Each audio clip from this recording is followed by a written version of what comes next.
Bismillahirrahmanirrahim. Assalamualaikum warahmatullahi wabarakatuh.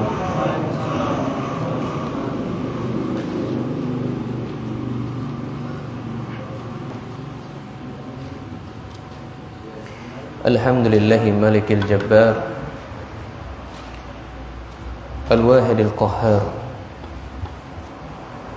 Wa ashhadu an la ilaha illallah wahdahu la syarika lah rabbus samawati wal ard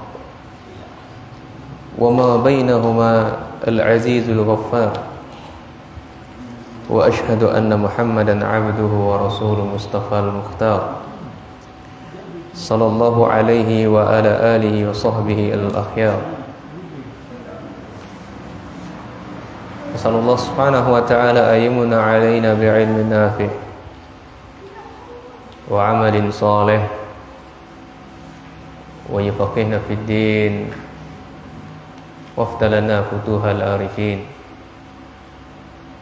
wa yarzuqna lal ikhlasa fil aqwali wal a'mali. Allahumma amin.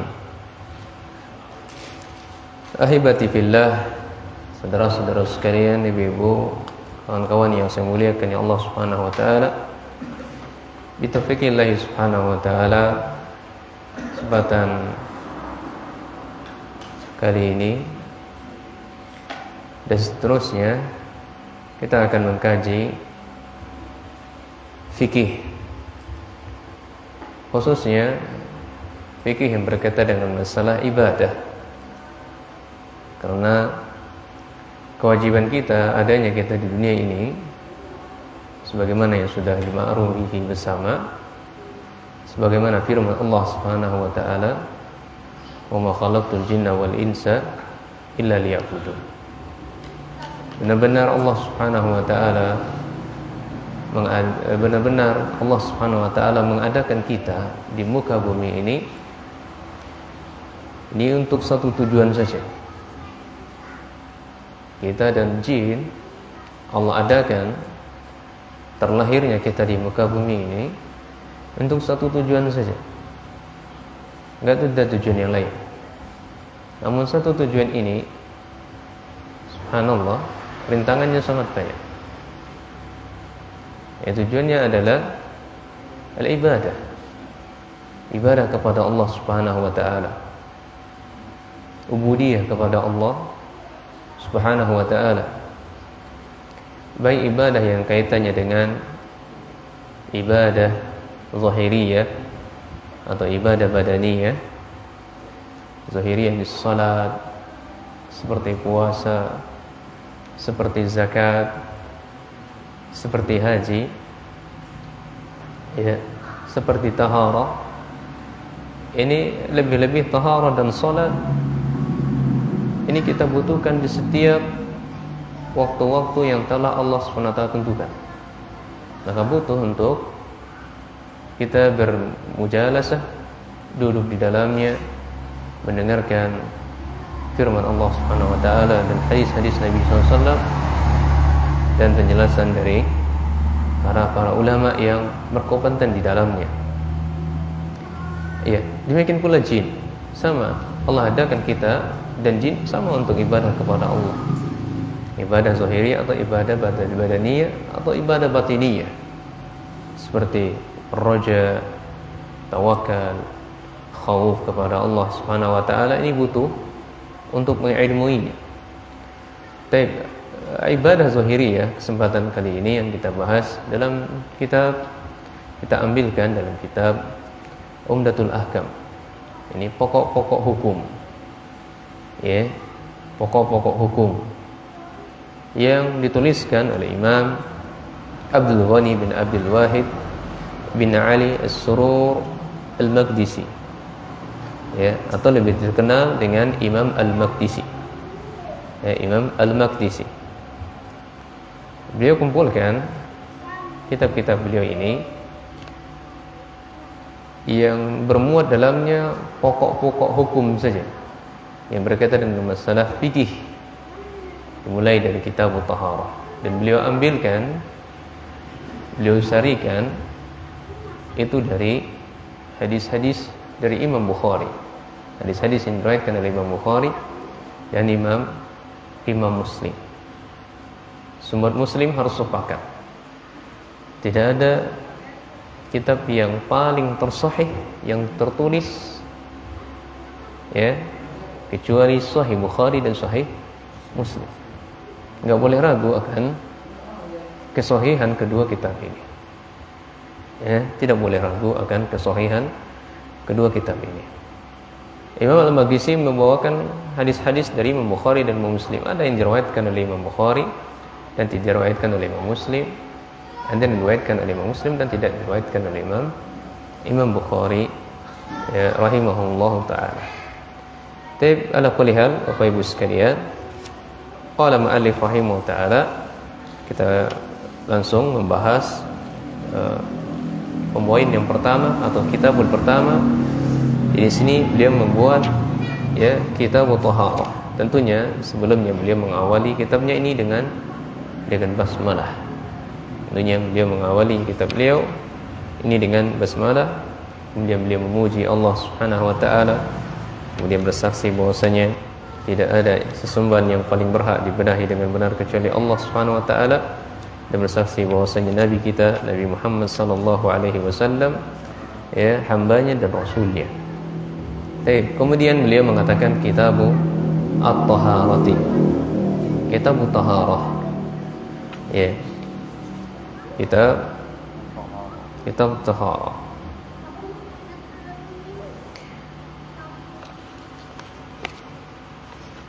Dalam kitab taharah ini, sebelum kita membacakan dalil-dalil yang beliau bawakan, ada beberapa maklumat yang perlu kita pahami bersama.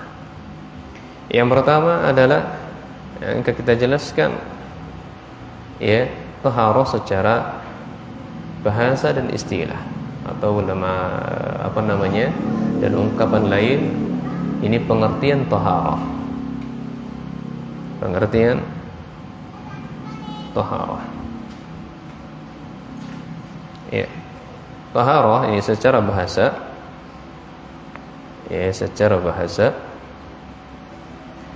adalah an-nadhafatu. An-nadhafah artinya bersih. Artinya bersih. Ada lagi para ulama mengatakan at-taharah sebagaimana yang diungkapkan oleh Syekh Ibnu Baz rahimahullah subhanahu wa ta'ala.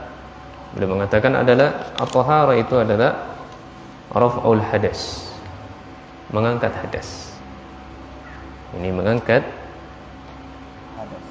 hadas. Atau wa izalatun najas. Wa izalatun najas, menghilangkan najis. Menghilangkan najis. Oleh karenanya ya Bapak Ibu sekalian, segala sesuatu yang sifatnya itu hadas atau najis, maka hukum asalnya itu diangkat atau dihilangkan. Kalau enggak dihilangkan atau tidak diangkat, maka najisnya atau sifat najisnya atau rasa najisnya atau bau najisnya itu masih ada, maka harus dihilangkan.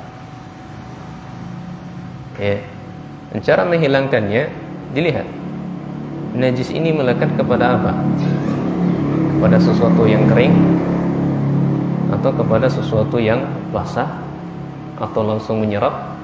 Kalau yang sesuatu yang kering adalah lantai misalnya. Kalau sesuatu yang bisa menyerap adalah tanah. Ya, kalau tanah, sebagaimana hadis Nabi SAW dulu zaman sahabat, zaman Nabi SAW, yang mana Masjid Nabawi kita ketahui itu tidak di semen, hanya pasir-pasir saja. Ja'a Arabiyun, datang orang Arab Badui ya, kemudian dia kencing di pojok masjid. Maka sahabat Nabi SAW melihat kejadian seperti itu, ingin menghardiknya, ingin mencegahnya. Kemudian ditahan Nabi SAW, tinggalkan, tidak usah dihardik dulu, tidak usah diganggu dulu, biarkan selesaikan hajatnya. Faedahnya apa? Ketika kita cegah, orang Arab batu tersebut kencing di situ, maka najisnya akan bertebaran kemana-mana, sehingga akan menyulitkan nanti untuk menghilangkan najisnya. Maka kata Nabi SAW, kaifa yutahhir, bagaimana cara mensucikannya? Maka yakfi tuhurul ma', cukup kita menuangkan air saja, tuangkan air saja. Ini kalau sifatnya najis yang dikenai tadi itu sesuatu yang bisa menyerap. Tapi kalau najis itu tidak bisa diserap, seperti keramik atau granit, maka butuh sesuatu yang menghilangkannya. Butuh sesuatu yang menghilangkannya. Dalam bahasa fikihnya adalah al-hajar. Al-hajar, kalau diterjemahkan secara letterlek, hajar itu aslinya batu. Namun para ulama membuat syarat-syarat dikatakan batu, itu ada beberapa syarat yang terkumpul di dalamnya. Ada beberapa syarat yang terkumpul di dalamnya. Pertama, syarat batu tersebut adalah qali'. Dia sifatnya qali', bisa menghilangkan najis. Ini syaratnya. Jadi mengangkat atau menghilangkan najis itu bisa dengan lihat bendanya tadi, sesuatu yang menyerap atau juga sesuatu yang kering. Kering sepertinya lantai, contohnya lantai. Kalau menyerap cukup kita tuangkan air, guyurkan air. Cukup guyurkan air. Kalau lantai maka butuh benda, butuh alat untuk menghilangkannya, maka butuh alat untuk menghilangkannya. Menghilangkannya disebut apa? Al-hajar. Disebut al-hajar. Al-hajar ini ada syaratnya. Salah satu di antara syaratnya itu adalah qali'un. Dia bisa menghilangkan najis. Ini pertama, bisa menghilangkan najis. Kemudian yang kedua, jamid. Jamid sifatnya kering.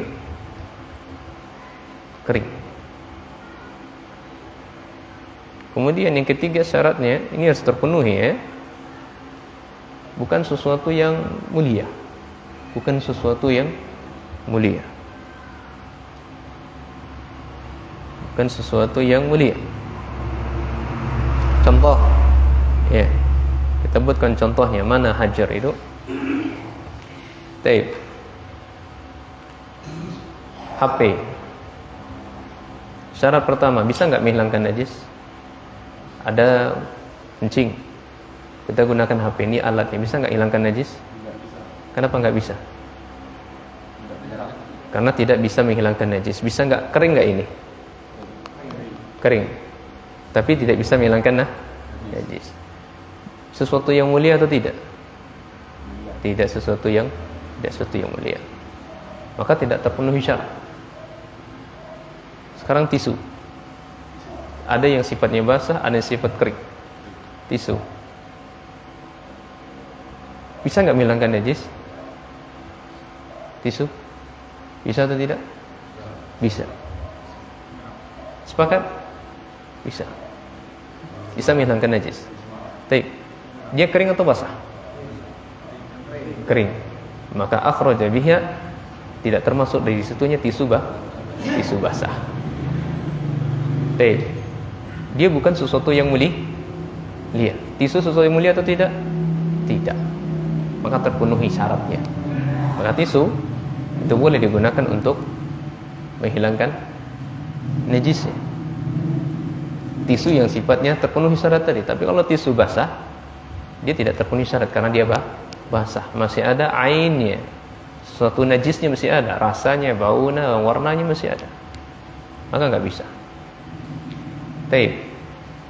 Ini syarat-syarat batu tersebut. Oleh karenanya, ketika kita mencuci pakaian bayi misalnya, maka najisnya dihilangkan terlebih dahulu. Jangan langsung apalagi kalau mesin cuci itu langsung dicampur aduk semuanya. Pakaian bayi, berak bayi, apalagi itu campur aduk semua, langsung disiram mesti kosong sabun, diaduk-aduk selesai. Nah ini nggak sah, ini nggak menyucikan, tidak mensucikan. Ini disebut, kalau dijelaskan oleh para ulama kalau bahasnya fikih kontemporer. Oleh karenanya kalau kita mencuci itu, pastikan najisnya hilang dulu. Ain najisnya dihilangkan dulu, rasanya, baunya, warnanya dihilangkan. Rasa, bau, warnanya harus dihilangkan. Makanya diguyur. Diguyur dulu. Sudah diguyur, hilangkan najisnya, sudah hilang semuanya, baru benar-benar dikasih sabun, dicuci, seterusnya baru ya menjadi pakaian yang suci kembali. Baik. Bisa pahami ya? Jelas ya? Jelas insyaallah. Nah, pertanyaan nanti ya. Belum sesi tanya jawab. Ya. Baik. Ini taharus secara bahasa. Tapi kemudian kita masuk pembahasan yang kedua secara istilah. Ya. Dijelaskan oleh para ulama seperti Mustafa Diblugo, ya. Yang namanya taharah itu adalah mayustabahu, ya, fi'lu mayustabahu bihi as-salatu. Ini perbuatan yang membolehkan seseorang untuk salat. Ya, perbuatan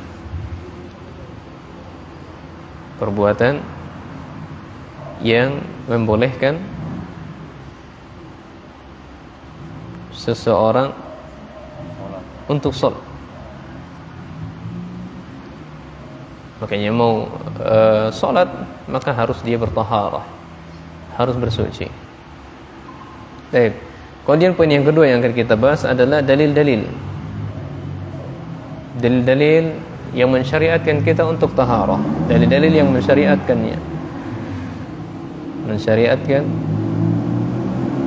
untuk taharah.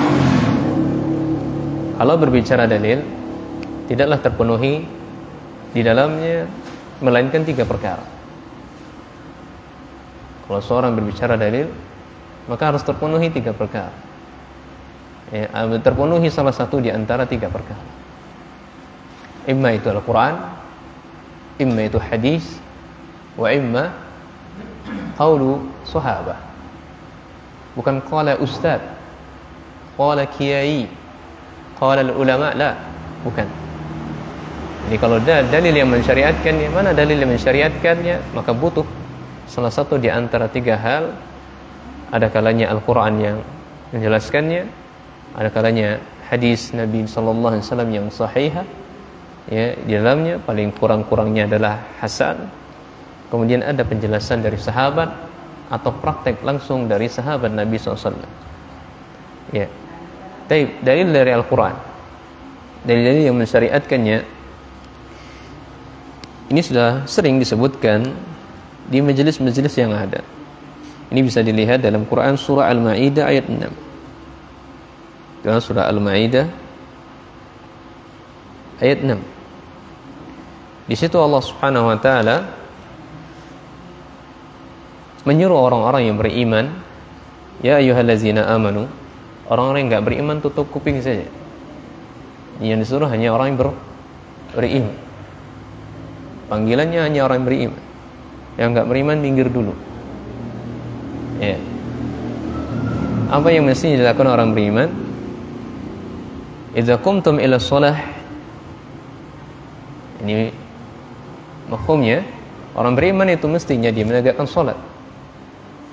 Ya. Kamu beriman? Na'am, beriman. Ada kelaziman dari pengakuan imannya harus salat. Salat apa? Salat mufarridah. Salat 5 waktu. Ya. Jadi disuruh oleh Allah Subhanahu wa taala beriman, "Idza kuntum ila shalah faghsilu wujuhakum." Kalau mau menegakkan salat, mau berangkat salat, maka cuci wajah kalian.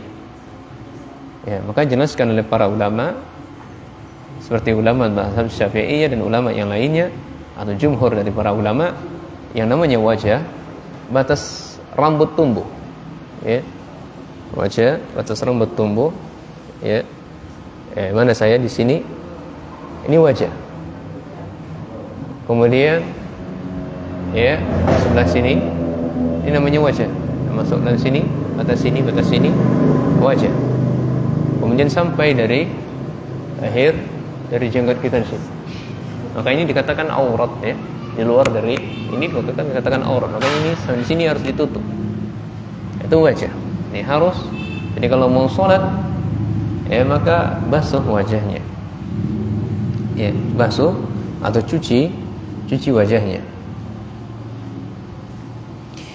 Wa aydiyakum ilal marafiq. Ya, demikian pula kedua tangan kalian itu dicuci. Ya, kedua tangan kalian itu dicuci sampai marafiq. Ya, sampai marafiq. Marafiq itu ada batasan yang ada benjolan sedikit, ini disebut dengan marafiq.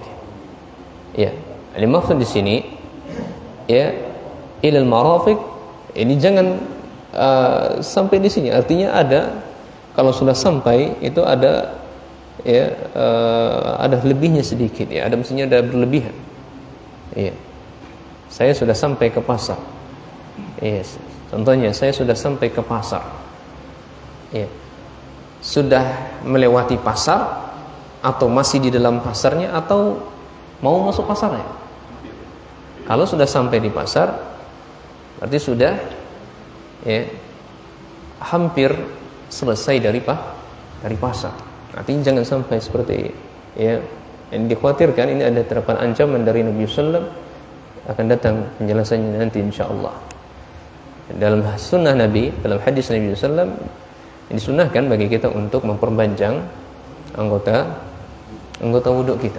Jadi perpanjangkan dengan mempanjangkan tersebut maka dia akan bercahaya pada hari kiamat nanti.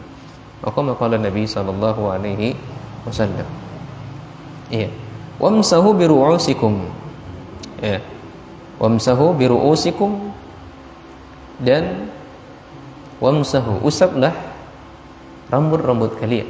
Usap, ya, bukan cuci. Ya. Jangan diambil air. Oh, timpakan begini, ini keliru ya. Bedakan mencuci, membasuh dengan mengusap. Ya. Di sini para ulama yang wajibnya satu helai rambut. Yang wajib itu satu helai rambut. Makanya sah salatnya seorang kalau dia berwudu hanya seperti ini saja. Nah, ini yang wajib. Tapi kalau berbicara sunnah ada penjelasannya nanti insyaallah, bukan saat ini yang kita bahas. Ya. Wa arjulakum ila ka'bayn, dan cucilah ya, kedua kaki kalian sampai ke ka'bayn. Ka'bayn ya sebagai menonjol yang apa namanya mata kaki kita. Sama dengan ka'bayn. Ini dalil-dalil yang berbicara tentang anjuran atau perhatian Islam untuk nazafah wa taharah. Baik. Demikian pula Quran surah Al-Maidah ayat ya sama ya, masih dalam ayat 6. Allah Subhanahu wa taala mengatakan wa in kuntum junuban fattaharu. Jika kalian junub maka bersucilah kalian. Ada perintah dari Allah untuk bersuci. Demikian pula hadis dari Nabi sallallahu alaihi wasallam ya walillahi ala kulli muslimin ay yaktasila fi kulli sabatin ayyamin yawman yaghsilu fihi ra'sahu wa jasadahu, rawahu Bukhari wa Muslimun. Ya. Jadi seminggu sekali itu ada mandi wajib yang mesti ditunaikan untuk Allah dan Rasulnya, untuk Allah. Disebut dengan mandi wajib Jumat. Iya. Ya. Dengan membasuh, dengan mencuci ra'sahu wa jasadahu. Mencuci ra'sahu, kepalanya, kemudian dan jasadnya. Jadi seminggu sekali itu ada mandi wajib. Ya, mandi wajib, mandi Jumat namanya. Demikian pula hadis dari Nabi sallallahu alaihi wasallam ya perintah untuk ya mencukur ya yang disebut dengan sunanul fitrah. Ya, sunanul fitrah. Ya, potong kuku motong bulu-bulu yang ada di anggota tubuh kita, ya, selain dari jenggot. Jenggot ini adalah perintah langsung dari Nabi SAW untuk menjaganya dan merawatnya, ya, dan secara khusus untuk menunaikan sunnah fitrah, memotong bulu-bulu ketiak dan bulu-bulu, ya, yang berada di bawah pusar, ya. Dan kumis-kumis boleh dipotong habis dan boleh untuk dirapikan. Juzuz syawarib, ini kata Nabi SAW, wa akhrul liha wa khaliful majusa. Rapikan kumis kalian, ya, perindahlah kumis kalian, terjemahan bagusnya, indahkanlah kumis kalian, ya, dan panjangkan jenggot kalian, selisilah majusi, orang-orang majusi. Itu disucikan. Ini ada perintah dari Nabi SAW untuk bersuci, ya. Kemudian juga firman Allah Subhanahu wa taala dalam Quran surah Al-Mudaththir ayat 4. Al-Mudaththir ayat 4, Allah Subhanahu wa taala mengatakan wasiyabaka fatahhir, dan baju-baju kalian, ya, baju-baju kalian itu sucikanlah, ya, baju-baju kalian itu sucikanlah. Demikian pula hadis yang berikutnya adalah at-tuhuru syatrul iman. Kesucian itu, bersih itu, ini bagian dari keimanan. Namun banyak di antara kita, ya, lalai dalam masalah hal ini. Ketika mereka memakan sesuatu yang itu menghasilkan sampah, ya, tanpa sadar mereka sedang membuat kerusakan di muka bumi. Tanpa sadar mereka sedang membuat kerusakan di muka bumi. Sampah-sampah tersebut dibuang ke sungai-sungai, ya, kemudian di apa namanya itu, di apa namanya yang kalau yang di sini rongrokan itu, nah, sereng. Ini seorang muslim tidak sepantasnya melakukan seperti itu, ya. Kita diperintahkan oleh Nabi SAW, ya, untuk yarfa'ul al-azab, menghilangkan gangguan dari jalan. Justru malah kita membuat kerusakan, malah membuang sampah yang tidak pada mestinya. Maka jangan salahkan siapapun ketika terjadi banjir, ya, itu ulahnya dari perbuatan tangan kita sendiri. Zaharul fasadu fil bahri wal bahr bima kasabat aydikum. Kerusakan yang muncul di muka bumi ini itu ulah tangan kita sendiri. Kita yang berbuat, bukan orang lain. Makanya perlu sadar terhadap apa yang kita lakukan. Tapi ibu-ibu sekalian, ini ya, dua poin yang kita bahas. Ya. Taharah secara pengertian bahasa dan istilah, kemudian dalil-dalil yang mensyariatkannya. Kemudian poin yang ketiga yang kita bahas ini adalah ini macam-macam taharah. Macam-macam taharah. Macam-macam taharah. Taharah itu dikelompokkan menjadi dua bagian. Ya. At-taharah hissiyah wa taharatu ma'nawiyatun. Ya, taharah secara hissi, taharah hissi.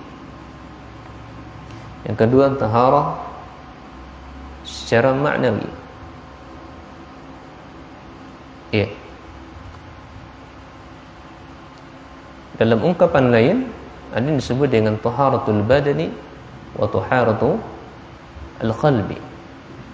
Ya, dalam ungkapan lain at-taharah badani, ya, wa taharatul qalbi. Ya, mensucikan badan dan mensucikan hati. Ya. Ini nama lainnya, ya. Nama lainnya taharah. Ya, nama lainnya taharah badan atau taharah qalbi. At-taharatul badan ini cinta mandi.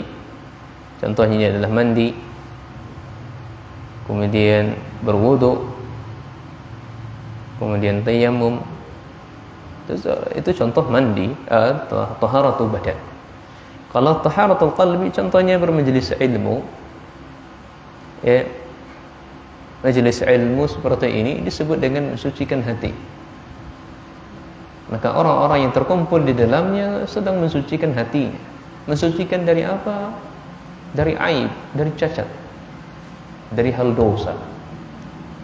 Makanya salah satu faedah dari majelis ilmu seperti ini menggugurkan dosa-dosa, membuat hati kita tenang. Kenapa? Ya, orang yang nggak kenal akhirnya bersaudara, dikumpulkan di atas keimanan, ya, dikumpulkan di atas hak. Nah, itu majelis ilmu. Makanya hati-hati yang galau, hati-hati yang futur, tidak ada jalan lain kecuali obatnya duduk di majelis ilmu, meskipun dia nggak paham. Iya. Demikian pula di antara taharatul qalbi, ketika bermajelis ilmu dia berusaha mencatat. Mohon maaf bukan ya, berusaha untuk mencatat. Ya, saya dari tadi mencatat ya. Ini akan lebih mengikat ilmu dalam sanubari, dalam hati-hati kita. Taruhlah hari ini kita nggak paham, pulang di rumah kita lempar, suatu saat ada masanya kita buka-buka, oh ternyata ini hasil belajar saya, bisa dimurojaah. Ketimbang tidak mencatat sama sekali, ketika pulang di rumah hilang semuanya. Maka salah satunya untuk mensucikan hati kita ini, ya, berusaha untuk mencatat, berusaha untuk mencatat ilmu, mencatat ilmu. Karena disebutkan oleh Nabi SAW, qayyadal ilma bil kitabah. Ilmu itu diikat dengan tulisan. Ya, dengan menulis itu akan menjadi lengket. Ya. Kemudian juga taharatul qalbi ini kita bermujalasu ma'as sholihin, duduk, ya, bercengkrama bersama orang-orang soleh. Duduk saja bersama orang-orang soleh. Ini dinamakan kalau anak-anak muda sekarang itu adalah ngopi. Anak muda sekarang ngobrol perkara iman. Karena orang-orang yang beriman kalau berkumpul itu, dia tidak akan berbicara kecuali qala Allah wa qala Rasulullah qala sahabat. Dia akan mengingatkan akan kepada Allah, ingat akan azab Allah, ingat akan akhirat. Ya, berbeda dengan orang yang tidak terbimbing dengan hidayah dari sunnah. Ketika mereka ngumpul, yang dibahas, ya, urusan dunia, ya, urusan dunia atau urusan yang, ya, malayanihi, urusan yang tidak bermanfaat untuk dirinya, atau urusan yang membuat jatuh dalam hal dosa, ghibah, namimah di situ. Ya, ini disebut dengan taharatul qalbi atau taharatul badan. Baik. Apa itu kalau istilah lain taharah hissi wa ma'nawi? Taharatul hissi ini adalah takunu min ahdasi wal anjas. Ya. Itu namanya istilah hissi tadi, ini seorang bersuci dari namanya najis. Bersuci dari namanya najis, ini hissi, bersuci dari najis. Ya, seperti dia berwudu, ya. Atau wal ghusli wa tayammumi, ya, mandi dan tayamum. Ya, tayamum.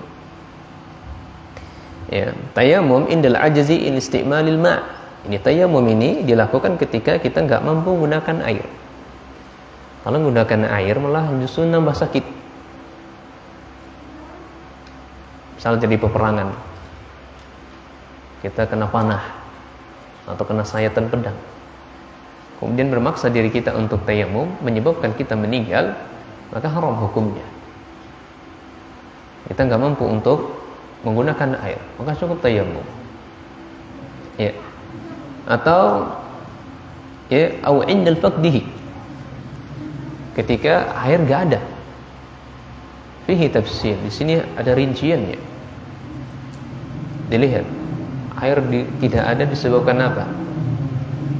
Ya, taruhlah di sini nggak ada air. Apakah di dalam rumah orang lain nggak ada air, tetangga nggak ada air?